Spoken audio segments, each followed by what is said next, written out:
Assalamu alaikum. I am Dr. Maimoona. Today we will discuss blood pressure. So first of all, the definition of blood pressure. Blood pressure is the force that the blood exerts on the walls of the blood vessels. So in simple words, the pressure that is exerted by the blood on the blood vessels is called blood pressure. What is the function of this blood pressure? Why we need a pressure in the vessels? The function is blood pressure maintains the flow of blood to all organs of the body within normal limits. Arterial blood pressure results from ejection of blood from the left ventricle into aorta. Blood pressure varies according to time of the day, posture, gender, and age. Blood pressure falls at rest and during sleep. It increases with age and is usually higher in women than in men. We have a systolic blood pressure and a diastolic pressure. So first of all, what is systolic blood pressure? When the left ventricle contracts or when the left ventricle undergoes systole, right? Systole stands for systolic blood pressure. So when the left ventricle contracts and it pushes the blood into the aorta, the pressure is produced within the arterial system, and this is called systolic blood pressure. The value of systolic blood pressure is 120 millimeter of mercury. Now, what is diastolic blood pressure? When the complete cardiac diastole occurs, or when there is relaxation of the ventricles and the heart is in resting condition, the pressure within the arteries is called diastolic blood pressure. So systolic blood pressure is produced when there is systole of the ventricles, and diastolic blood pressure is measured when there is diastole of the ventricles. The value of diastolic blood pressure is 80 millimeter of mercury. What is pulse pressure? The difference between systolic and diastolic blood pressure is called pulse pressure. How can we measure the blood pressure? Blood pressure is measured by an instrument which is called sphygmomanometer and is usually expressed with the systolic pressure written above the diastolic pressure, like 120 by 80 millimeter of mercury. 120 is systolic pressure and 80 is diastolic pressure. Elasticity of the arterial walls. Large arteries are very elastic. Why these are elastic? Because a large amount of elastic tissue is present in the arteries. When left ventricle ejects blood into the aorta expands. Why it expands? Because it has to accommodate all the blood that has been ejected from the left ventricle. And after expansion, aorta undergoes recoil because of the elastic tissue in the wall. All of you have seen elastic like rubber bands. आप rubber band को खींचते हो, वो elastic, उसमें elasticity है, ठीक है? तो रबर बैंड खींचते हो, खींचने के बाद रबर बैंड अपने, जैसे ही आप रबर बैंड को छोड़ते हो तो वो वापस अपनी जगह पर आ जाता है. This is called the recoil, ठीक है? Recoil of the rubber band और recoil of the elastic. सो यही इलास्टिसिटी हमारा एओर्टा शो करता है and the large blood vessels show करती हैं. And this elasticity or the recoil is necessary to maintain the blood pressure, to maintain a constant blood flow in the systemic circulation. So again I am repeating, when left ventricle ejects blood into the aorta expands to accommodate all the blood, and after that aorta recoils back because of the elastic tissue in the wall. This recoil back is responsible to push the blood forward into the systemic circulation. The distension and recoil occurs throughout the arterial system. During cardiac diastole, the elastic recoil of the arteries maintains the diastolic pressure. As we know, during cardiac diastole or cardiac relaxation, there is no ejection of blood from the heart. अब अगर blood heart में से नहीं eject हो रहा, it doesn't mean कि आपका pressure zero हो गया in the systemic circulation और आपके एओर्टा एंड आर्टरीज में से ब्लड फ्लो नहीं कर रहा. ऐसा नहीं होता. ऐसा क्यों नहीं होता? Because of the elastic nature of the aorta and large arteries. During cardiac diastole, there is recoil back of the arteries, large arteries, and this recoil back again increases the pressure inside the vessel wall, and that pressure is responsible for pushing of the blood in the arterial system.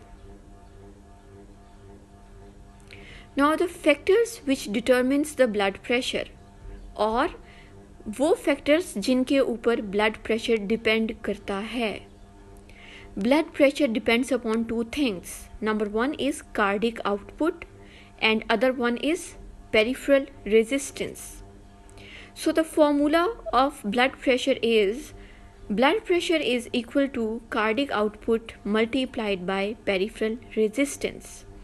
Cardiac output, we have discussed the factors affecting cardiac output in detail in our yesterday lecture. So increase in cardiac output is going to increase the blood pressure. Similarly, increase in peripheral resistance is going to increase the blood pressure. Now what is peripheral resistance? As its name indicate, it's some type of resistance, hindrance in the flow of blood in the peripheral arteries. अब जो peripheral arteries हैं, mostly these are the arterioles. So arterioles में एक resistance develop होती है in the flow of blood. वहाँ पर blood flow difficulty से होता है, और जब पेरिफेरल रेजिस्टेंस इंक्रीज करेगी, this will increase the blood pressure. First of all, cardiac output is determined by the stroke volume and heart rate. An increase in cardiac output raises both systolic and diastolic pressures. An increase in cardiac output raises both systolic and diastolic pressures. Remember that. An increase in stroke volume increases the systolic pressure more than it does increases the diastolic pressure. Now the peripheral or arteriolar resistance. What is arteriolar resistance? Arterioles are the smallest arteries, and we know that arterioles are also known as resistance vessels. So maximum resistance in the flow of blood occurs in the arterioles. Arterioles have thick coat of smooth muscle. Constriction and dilation of the arterioles are the main determinants of peripheral resistance. It means Peripheral resistance depends upon either constriction of the arterioles or dilatation of the arterioles.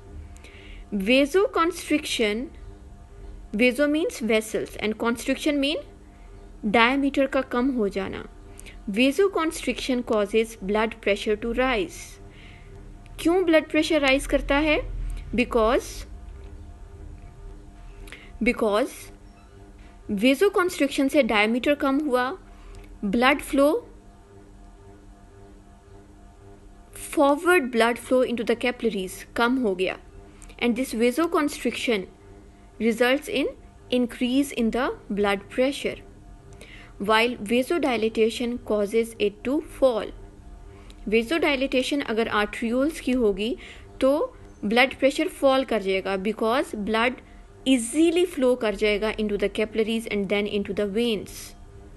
So जो arterial system में एक blood pressure maintain करना था वो maintain नहीं हो सकेगा, while with vasoconstriction blood pressure can be maintained because के जो blood है वो आगे forward नहीं हो रहा into the capillaries and into the veins.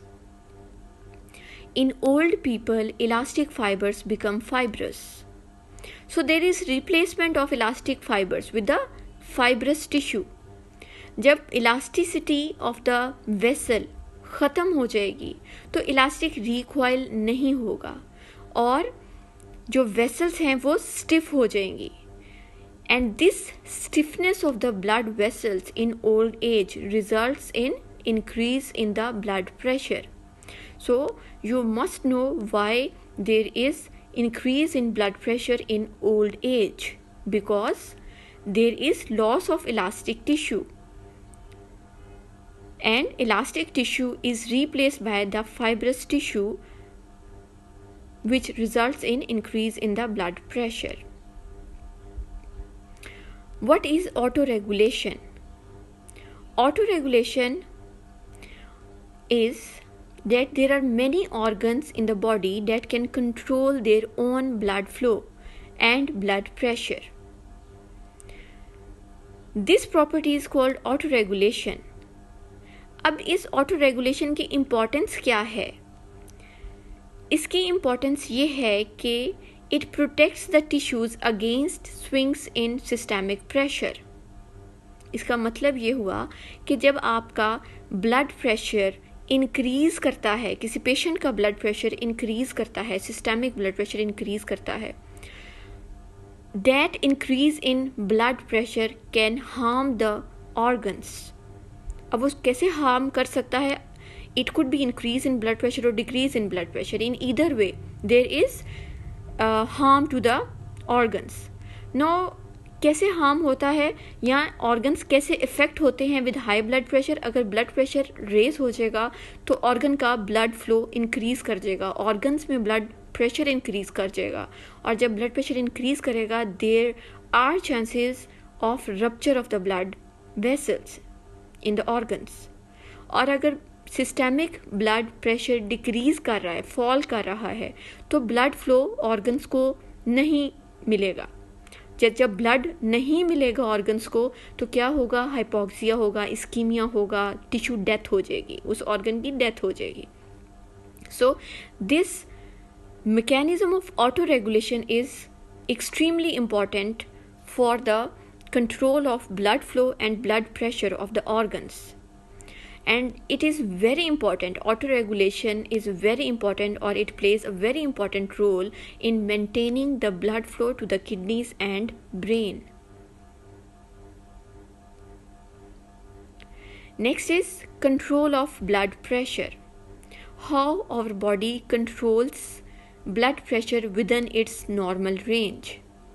Blood pressure is controlled in two ways. Number one is the short-term control, which means moment to moment control of the blood pressure, and the mechanisms through which short-term control is occurred, that is baroreceptor reflex, chemoreceptor reflex, and circulating hormones. Second one is long-term control, and this includes regulation of blood volume by the kidneys and second one is renin-angiotensin-aldosterone system. In our next lecture, we will discuss all these mechanisms in detail, inshallah.